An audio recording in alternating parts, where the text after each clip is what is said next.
Every year that I coach students through college admissions, I always see 5 huge mistakes. I see others, but there are 5 main ones that really rub me the wrong way.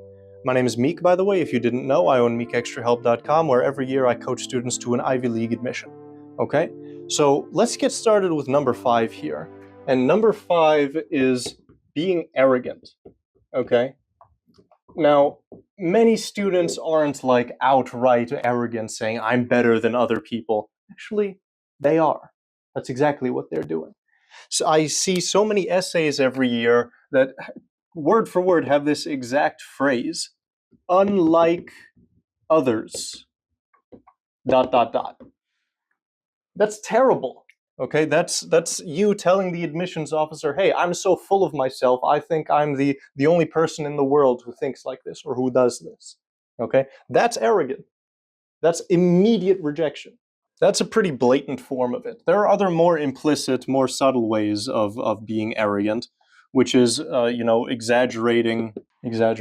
When you write your essay or when you write supplemental essays, saying that you've had such a massive impact on the world. But the reality is, if you had a massive impact in the world, you would have been in the news. If you had a massive impact in the world, they would have already heard about you before you telling them. Okay?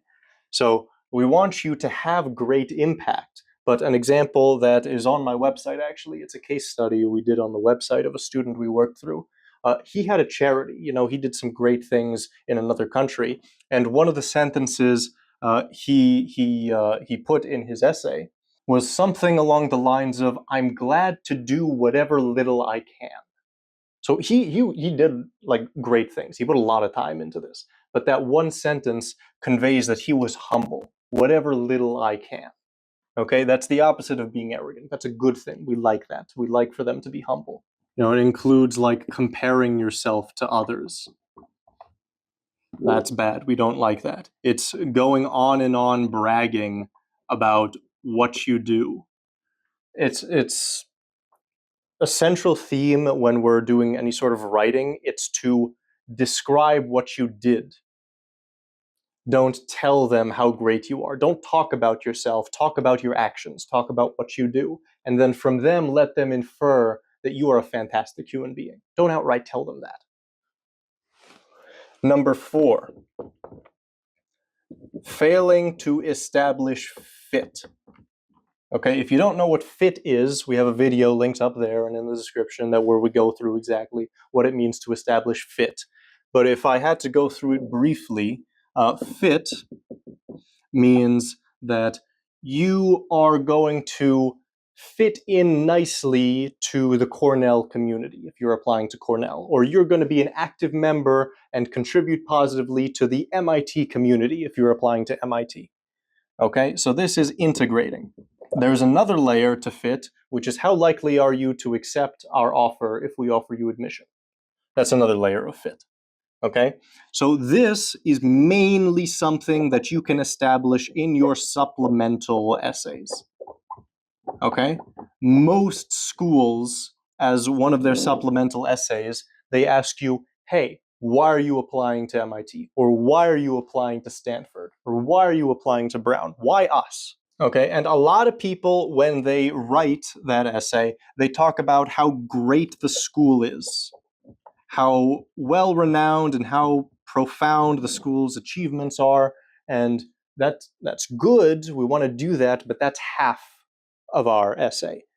The other half is explaining how you fit into that mission statement, how you fit into the school's achievements, how the school is an enabler for you and you are an enabler for the school, how you contribute to their society.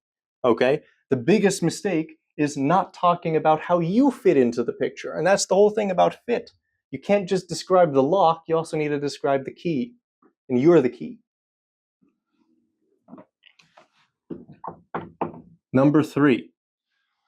Number 3 is an interesting one. Trying to be one-sided. Students actively think that this is the best thing for them, and they're completely wrong. Okay? They think that everything on their application should point to their major and their being a great academic student and them studying all the time and them being this great mathematician. Let's say their major's math. Okay, that's good and all. We want to have parts of your application in support of you being a mathematician. But let's say you're also interested in psychology, completely separate from math. They think, oh, I shouldn't mention anything related to psychology because it contradicts me being a math major. You couldn't be more wrong. They want to see multiple sides of you. They want to see that you are a rounded human being who isn't just a machine who crunches numbers all day. Okay? That goes into you being integrated in society.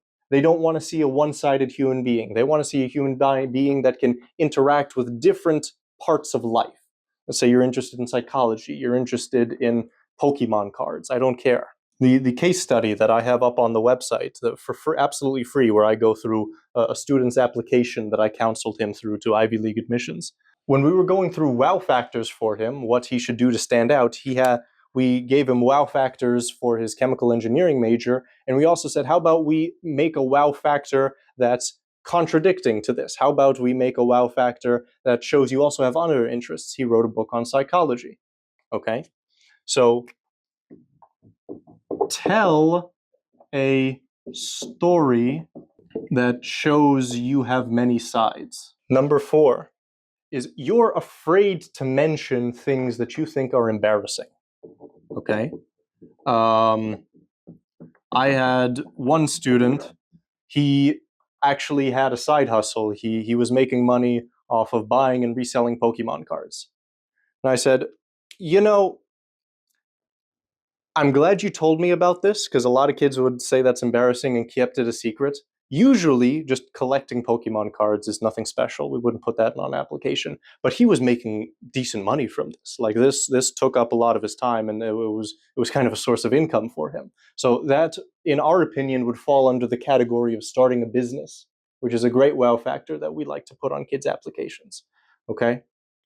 So this is really something where it's useful to have a college counselor who can tell you what's embarrassing and what's not, because the students very often do not know what's embarrassing and what's not. YouTube channels are another great example. Another guy, one of our students, was uploading fitness content to YouTube and educating people. Oh, you do this on the bench press, and this is how you lose weight. This is how you bulk to gain muscle, etc., etc. And he said, "Oh, I don't want to mention that. You know, they're gonna think I'm a degenerate YouTuber." I'm like, no, there are degenerate YouTubers, and fitness is not a degenerate YouTube niche. Okay, they're really gonna like that you're taking an initiative to talk about something that you have an interest in, even if it has nothing to do with your major. It comes back to this one-sidedness. Okay, you have other interests outside of being an academic. Finally, number 5 is just being boring. Okay, I talk a lot about this stereotype. It's a big exaggeration, but I like to say it to drive the point home in a lot of my videos, is picture the admissions counselor, 3,000 applications left to read, cup of coffee in hand, wondering about what they're going to have for dinner tonight as they're reading your application. Okay, if you're boring, they're going to keep thinking about what they're going to have for dinner tonight. Okay? You need to excite them. You need to slap them in the face, you need to wake them up, and you need to give them a reason to pay attention to your application. Because if they're bored, they're not gonna remember you when it comes time to get admitted. Okay? You know, being entertaining is kind of a talent you learn through life. So the best way I would say to not sound boring when you write is to practice not sounding boring when you speak. The best exercise I could give to someone is try and tell your parents a very long story and see if they at what point they sound disinterested. Or, talk into your phone for 30 minutes and watch it yourself and figure out at which point you would click off of it. I give this advice in the essay writing video, and it's honestly great advice for any keeping someone entertained, is master the story arc. You probably learned that in English class, where you have exposition, rising action, climax, falling action, resolution, that story arc that looks like a bell curve. That's how you should talk. That's how you should tell stories. It's like, think about how this video was made.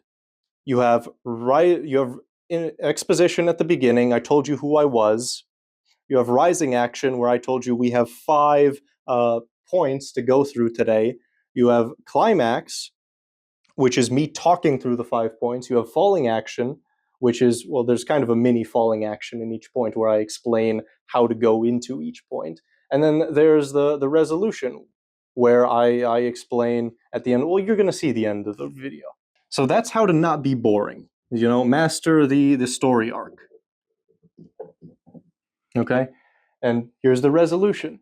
I have a Discord server linked down below. I have meekextrahelp.com, where you can look at free resources. You can schedule a free meeting for college counseling if you need help with any of that. I hope you really, really got something valuable out of this video, and have a fantastic day.